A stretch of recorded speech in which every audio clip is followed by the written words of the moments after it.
OMG, may good news at bad news. Ano po kaya ito mga kalingap? Pero bago po ang lahat, nais ko po kayong batiin ng Happy New Year. Ayan. Mega love shoutout sa ating mga listeners, sa viewers, and subscribers sa anumang sulok ng mundo. Kamusta po kayo mga kalingap? At kung bago ka pa lang sa aking munting YouTube channel, huwag ka nang mahiyang mag-subscribe, like, share, and comment. Huwag mo na rin kalimutang i-click ang notification bell nang sa ganoon ay updated ka sa aking mga paparating na video.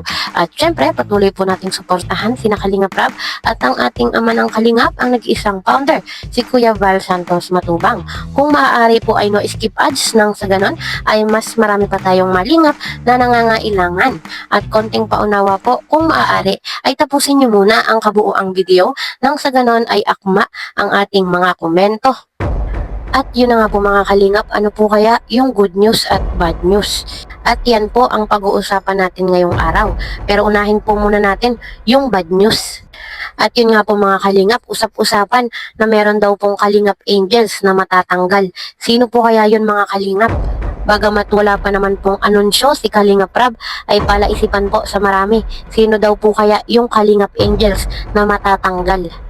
At alam naman po nating lahat na once na naging Kalingap Angels ka or naging parte ka ng Kalingap ay merong mga rules and regulation na dapat sundin.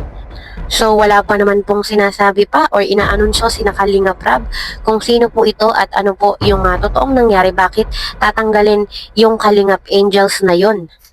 At alam naman po natin na hindi basta-basta magtatanggal si Kalingap Rab kung wala itong nilabag. At alam naman po nating lahat na si Kalingap Rab at si Kuya Val ay talagang todo suporta pagdating sa mga pag-aaral at pinansyal ng kanilang mga beneficiaries. At talagang gumaganda ang buhay pag natulungan ng ating mga kalingap kahit nga po sa pabahay, sa pag-aaral, sa pabigas ay talagang nakasuporta si Kalingap Rab at Kuya Val. Kitang-kita naman po natin kung paano talaga nababago yung buhay ng kanilang mga tinutulungan. Kaya abangan po natin mga kalingap kung sino ba talaga yung Kalingap Angels na matatanggal na. At doon na nga po tayo sa good news mga kalingap. At nabiguman po yung paglipat ni Viancy nung nakaraang taon, pero ngayon pong January ay makakalipat na si Viancy at ang kanyang pamilya. Talagang marami pong nag-aabang ng ribbon cutting ng bahay ni Viancy. At alam naman po nating lahat na itong pabahay ni Kalingap Rab dito nga po kay Viancy ay ito ang pinakamalaking pabahay ng ating Kalingap. Record breaker nga daw po ito sa pabahay ng ating mga kalingap at hindi po yun maisasakatuparan kung wala po yung mga sponsor na nagmamahal dito po kay Viancy. Patunay po yun na talagang solid magmahal yung mga sponsor ni Viancy. At kitang-kita naman po natin na talagang napakalaki at napakaganda ng bahay ni Viancy. At sabi nga po nila ay aabutin daw ito ng 4 or 5 milyon. Grabe mga kalingap, talagang dinaig pa ni Viancy yung mga nag-a-abroad. At hindi po biro yung ganong kalaking gastos.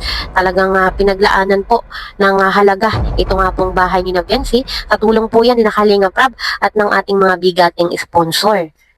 At bukod nga po sa pabahay ay meron ng lupa si Viancy at tulong nga po yan ng ating mga bigating sponsor. At yun na nga po mga kalingap, talagang sobrang konti na lang po yung mga aayusin doon sa bahay ni Viancy ay anumang oras o araw ay makakalipat na sila. At kaabang-abang po talaga mga kalingap yung ribbon cutting at paglipat ni Viancy sa kanilang mansion. Kaya abangan po natin mga kalingap yung anunsyo ni Kalingap Rab kung sino po yung Kalingap Angels na matatanggal at ito nga pong paglipat ni Viancy. Kaya hanggang dito na lang po muna. See you in my next video. Bye!